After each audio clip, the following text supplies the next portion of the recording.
Okay, connected, looks good. We'll be starting in less than a minute.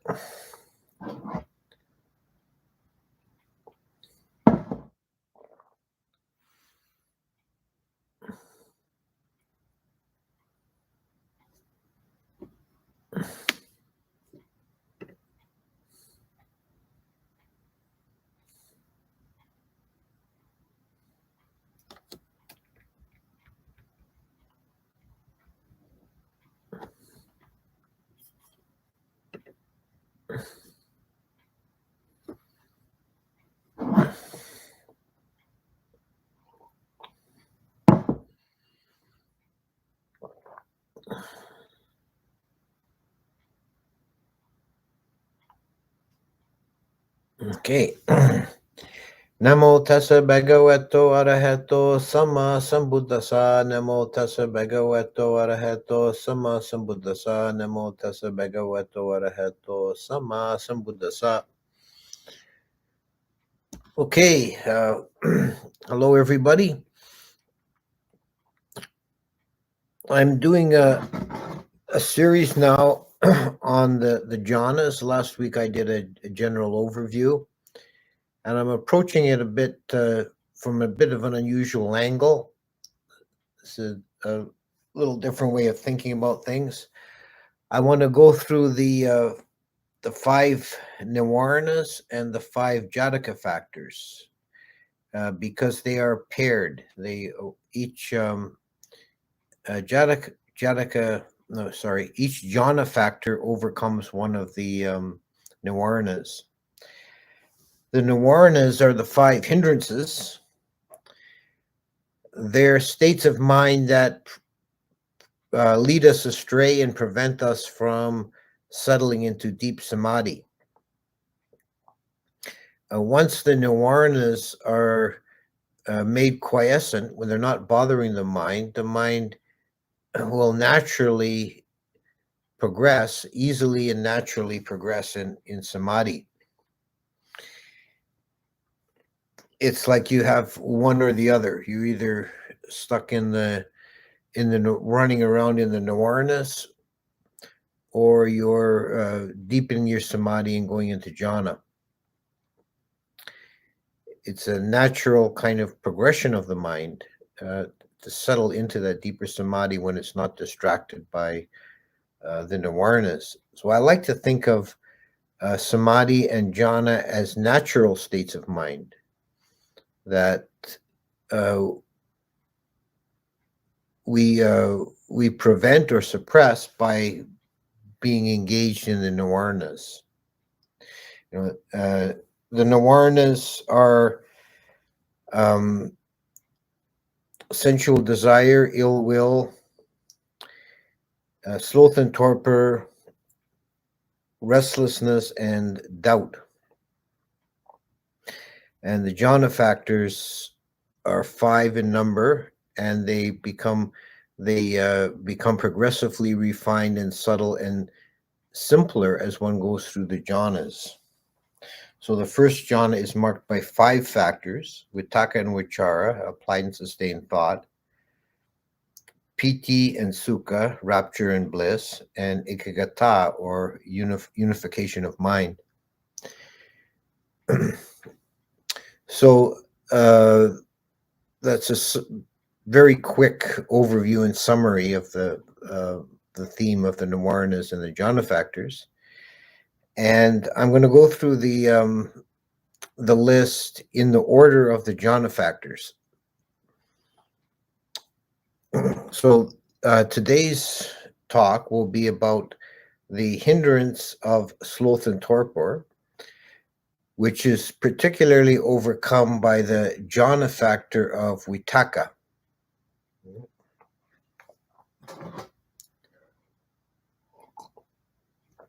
So let's talk about Thīna Middha first, that is sloth and torpor. This is a compound in Pali of two words, and they're considered to be 2 separate mental factors, but they're very closely related. And according to Abhidhamma, they always occur together. You can't have one without the other. there are some different definitions in different texts as to the distinction between the two. In one place, it says that Thīna refers to sluggishness of the chitta, and Middha to sluggishness of the chittasikas. So that is consciousness and the other mental qualities. Elsewhere, it says that Thīna refers to a stiffness or unwieldiness of mind, and Middha to a dullness or a sleepiness of mind. But since these factors always occur together, the distinction between them is not really very important. Thīna Middha together constitute dullness, heaviness, stiffness, sleepiness of mind. And this is, of course, something that beginning meditators tend to be very familiar with. It's often, I mean, everybody's a little bit different, but a common early progress in meditation is first the meditator is struggling with a lot of pain in the body, learning to sit and be still. And as soon as they get over that, they fall asleep. They succumb to a Thīna Middha.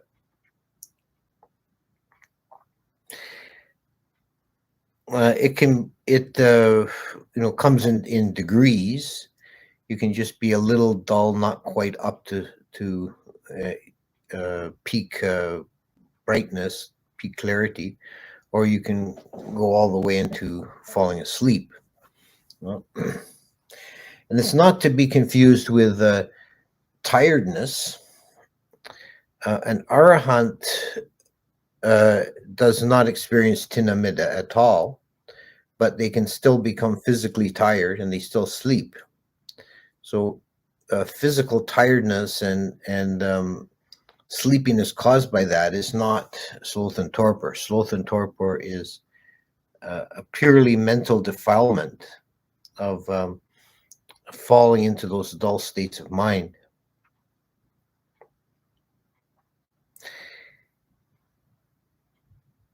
It's said that one of the principal causes of Thīna Middha is ayoniso manasikara, that is wrong attention. Ayoniso manasikara, that is wrong attention or wrong thinking, dealing with the mental objects in the wrong way, taking the wrong kind of interest in them, letting the mind drift. And we know this in meditation. Sometimes if you succumbing to Thīna Middha, the mind will drift off into daydreams and memories, and is lost in a kind of a fantasy world.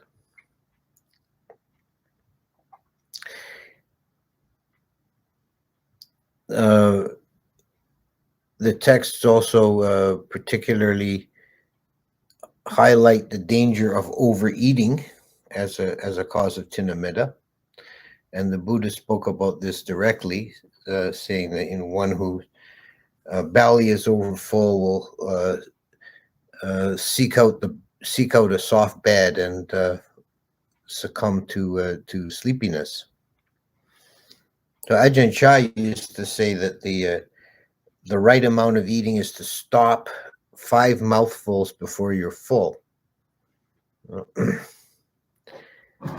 I'm never too sure exactly how you can know that or calculate that, but the idea is not to stuff yourself until you're full or over full. There's a lot of emphasis on that in Thai tradition, Thai forest tradition of being moderate in eating.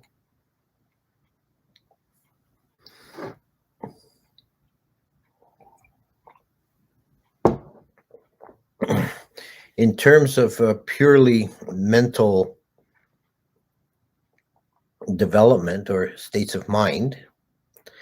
Thīna Middha is overcome by the jhana factor of Vitakka. And we need to speak a bit about exactly what Vitakka is. It has various translations, and there isn't really a applied thought or initial application of mind are the two most common. There doesn't need to be a really agreed definition for this. It's always, not always, let's say, commonly paired with vichara, which we're going to deal with next week. Vitakka vichara is sometimes put together as a compound. In the suttas, the Buddha often uses the word vitakka simply mean thought. So there's thoughts of sensuality, there's thoughts of renunciation, there's thoughts of ill will, there's thoughts of loving kindness, and so on. And these are all named as different kinds of vitakka.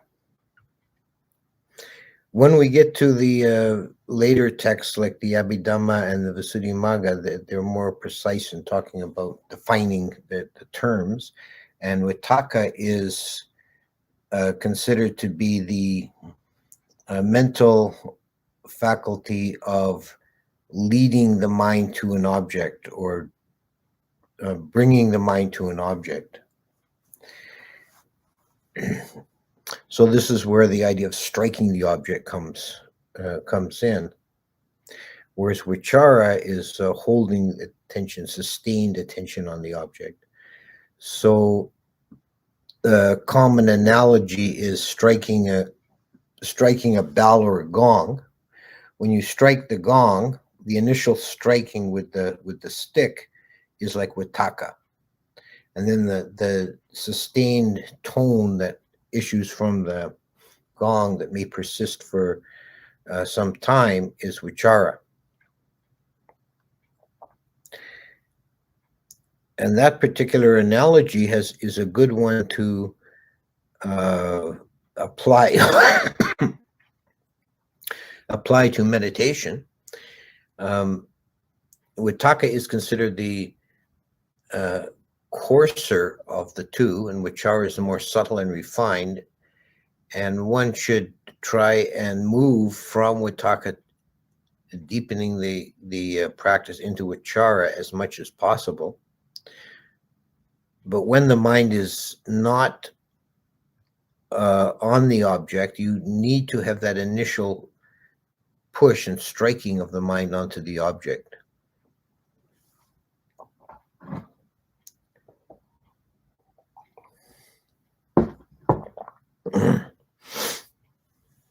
So when the mind is dull, it's obviously lost the object. Then you have to bring forth vitakka and with a little bit of mental force, push the mind onto the object. But you don't want to keep doing that because that tires out the mind. Once the mind has found the object, then you just hold it with vichara.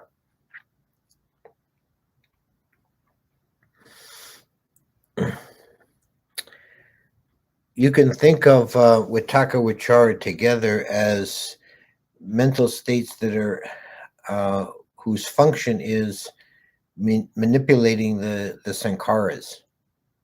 Now, in the context of meditation, is to bring the mind onto the object and to hold the object.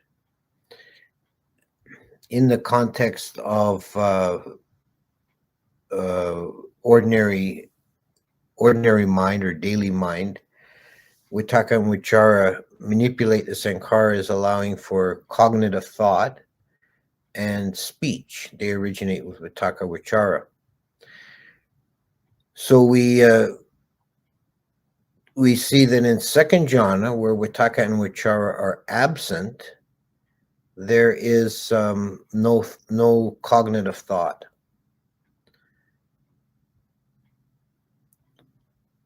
So there's a saying from one of our monks that if you find yourself wondering, am I in second jhana? The answer is always no.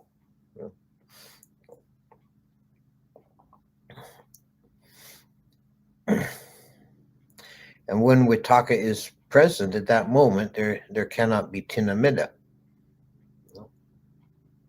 So this is one. I mean, if you're really caught in Thīna Middha, you really need to take some measures to break out of it. It can be a very difficult defilement to fall into because it's marked by its nature with a lack of energy. So it's difficult to rouse yourself out of Thīna Middha.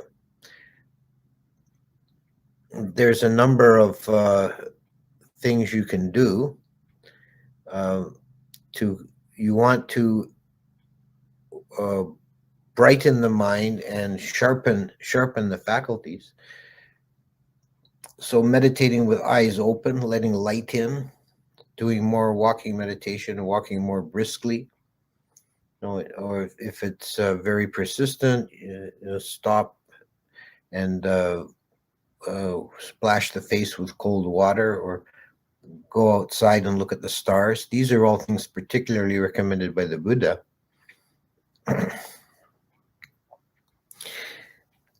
But the point is to break out of it, to not let it keep cycling down, because it does have that tendency until you finally lose it altogether and fall asleep. But on the more subtle level and on the level of the mind, if you feel yourself beginning to drift into Thīna Middha, now's the time to bring forth this jhana factor of Vitakka and deliberately direct the mind onto the object, whether it's the breath or what have you, and reestablish that contact.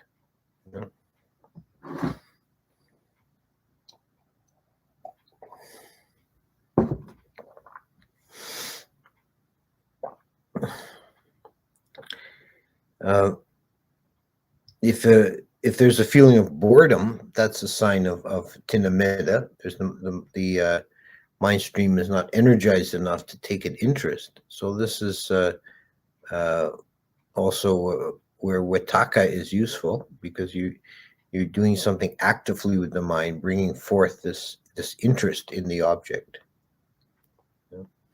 And this cuts through the fog of the sloth and torpor, the Thīna Middha, and not only establishes the mind on the object, but also wakes the mind up and brightens it. There are these two aspects. That's why it's a compound Thīna Middha. There's the stiffness of mind and there's the dullness of mind, and they always come together. It's the mind. It's not it's unwieldy, meaning it's difficult to work with. The mind feels thick and heavy and not pliant. And the Vitakka is like a knife that cuts through that and sharpens the mind up. Here's the breath. Feel the breath. And it brings the chitta onto the object, like leads it, guides it, to land on the object, and then vichara holds it there.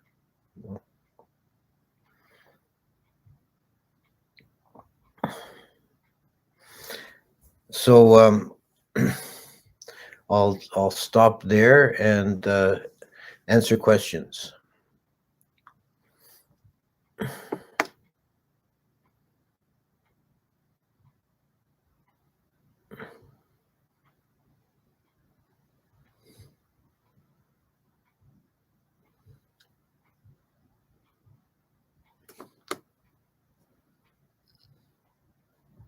Second part of this.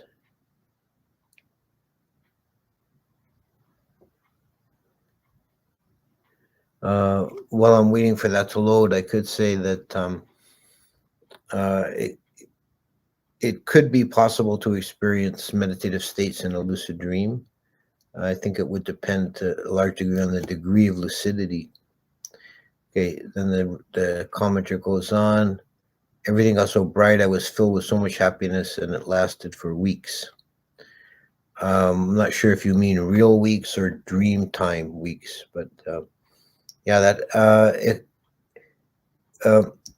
it could have been a jhana. This is also a problem of definition that which I spoke a bit about last week. There's always a problem of defining these states. And there is not a real strong agreement among teachers in terms of definition of jhana. But it was, rather than be hung up on definitions of whether it was a jhana or not, regarded as it was a good spiritual experience, and if it had a persistent happiness that remained afterwards, that's a very good sign.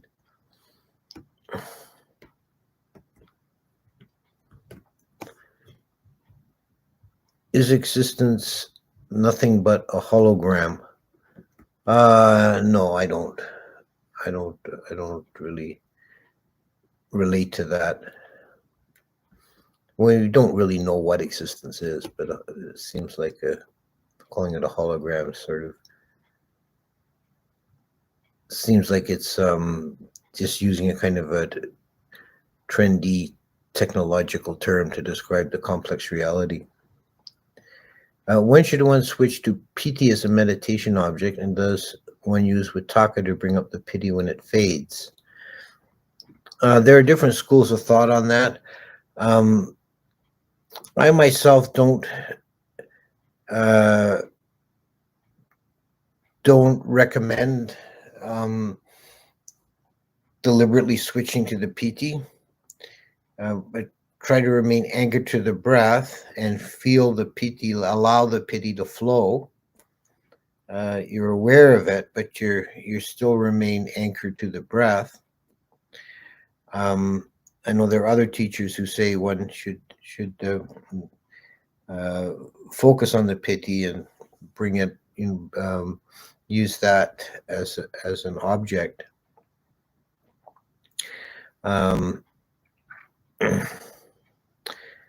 I take these the piti and sukha more as signs that naturally arise and that the samadhi is deep, and not as ends in themselves. One should be aware of them and encourage them to the extent of not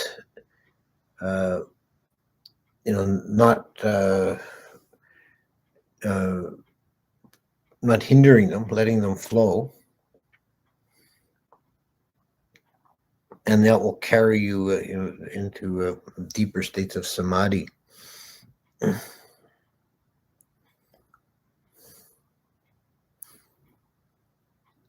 I wouldn't necessarily use the use vitakka to push the mind onto the piti. Remember that piti is the coarsest of the jhana factors, and you eventually transcend it. So you don't want to really keep relying on it too far. Is it possible to encounter angelic or abhasara beings while meditating, or does the experience mean hallucination, or that I fell asleep and dreamt it? It's never really certain with these type of experiences whether it's an actual entity or it's a product of your own mind. And on one level, it doesn't really matter.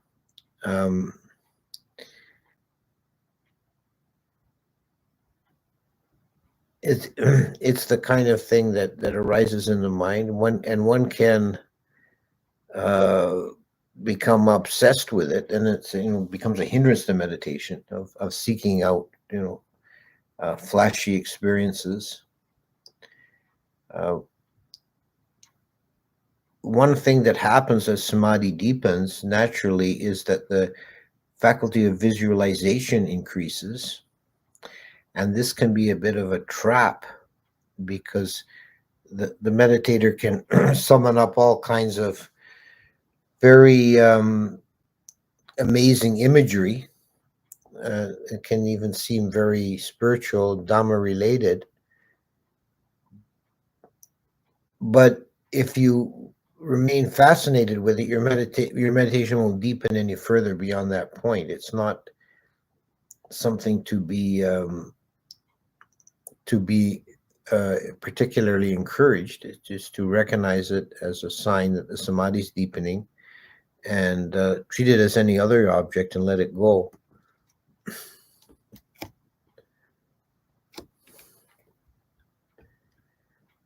Can visualizing fire help keep the mind from sleep? Visualizing light is one of the methods recommended by the Buddha, and I suppose that could take the form of fire. It's one of the particular methods for overcoming sleepiness is perception of light, to, as in the words of the sutta, to make night into day. So even if it's dark in where you're sitting, you imagine or visualize bright, brilliant light. Does such an encounter, this is referring back to the previous question about encountering abhisara devas, does such an encounter mean my consciousness was in jhana? Well, it does mean that the mind was in deep samadhi. So and again, I'll repeat myself that it's a question of definition to say whether you were in jhana or not. I would think such kind of visioning is certainly possible in first and probably even second jhana. Does Abhidhamma say Thīna Middha is rooted in aversion? Not necessarily. It can occur with aversion or with neutrality or with pleasant mind states. It does, as a practical matter, in meditation, it sometimes arises from aversion. It's the mind is seeking some kind of escape from unpleasant thought forms or unpleasant bodily sensations, and goes into dullness and kind of anesthetizes itself. But it can also be rooted in neutrality, which is the kind of boredom feeling, or it can be rooted in pleasant, if the mind sort of drifts off into pleasant fantasies and gets sleepy that way.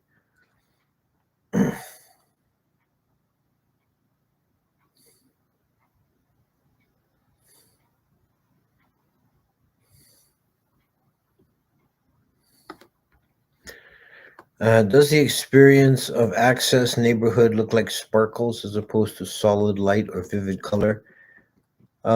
The questioner is referring to visual nimittas, and that can take many forms.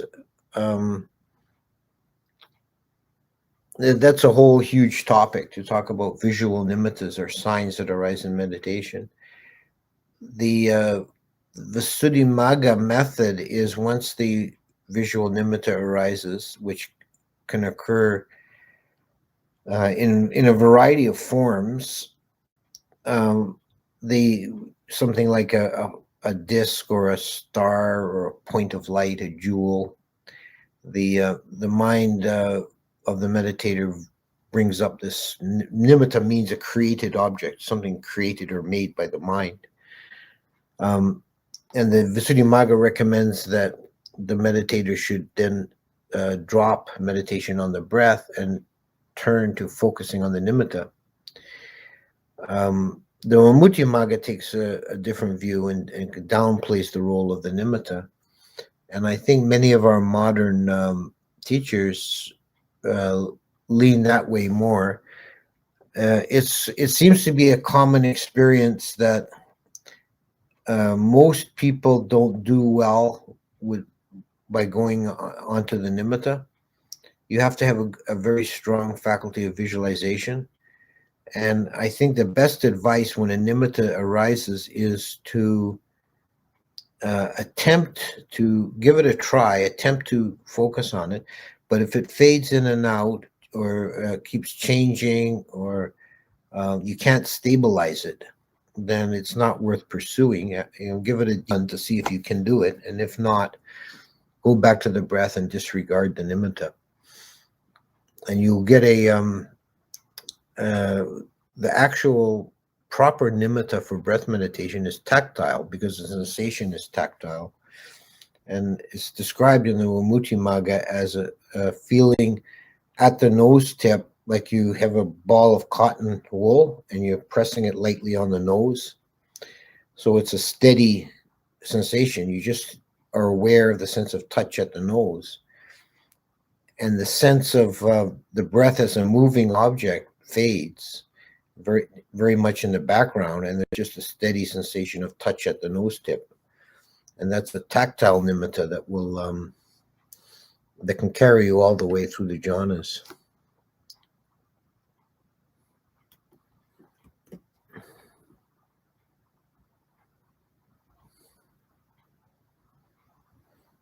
What insight does an arahant have, or what ignorance do they uproot? Is never be tired.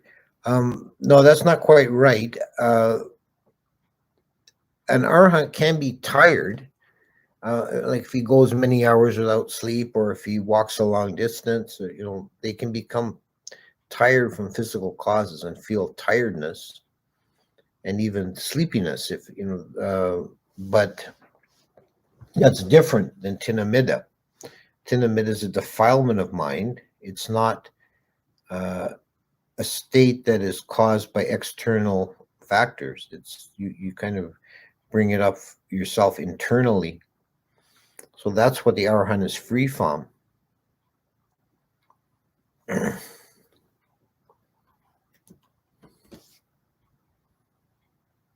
Now, what do I do with the mind to make the transition from samatha meditation to vipassana?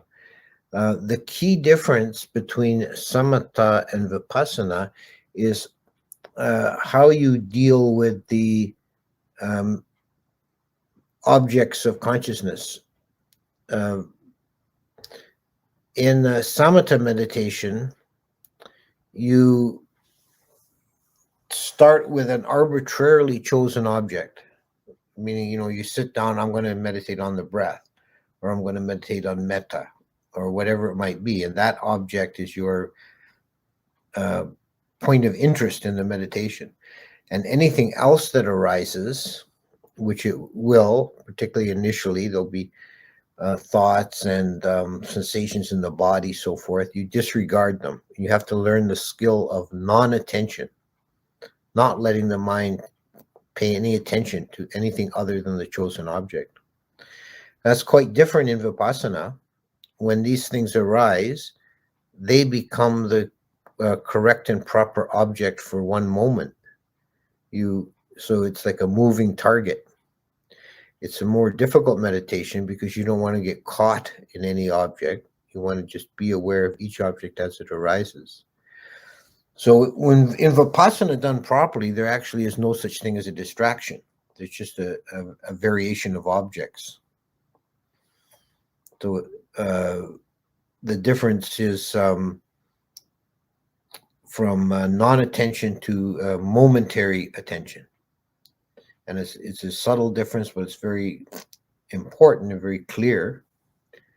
And if you were just making a switch while you're doing samatha meditation, then you want to switch to vipassana, then you just kind of open the mind up a little bit and start being aware and taking note of the various miscellaneous objects that you were previously disregarding.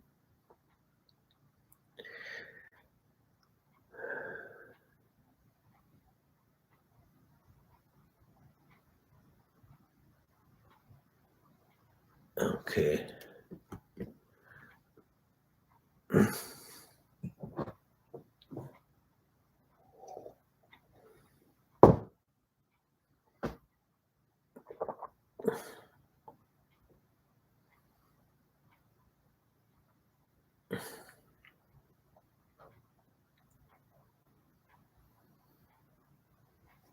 So waiting to see if any more there's a couple of comments, but not questions. I'm waiting to see if any more questions come in. I'll just briefly mention the next week will be the jhana factor of vichara, which is the companion of Vitakka, and the that's paired with the defilement of vicikiccha, which is restlessness or skeptical doubt, lack of confidence or doubt.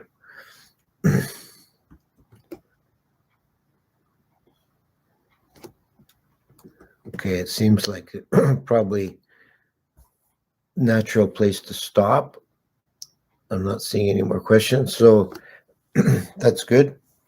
And we'll see you next week. And have a wish you a happy Wesak. It's a Weisaka Puja this Sunday.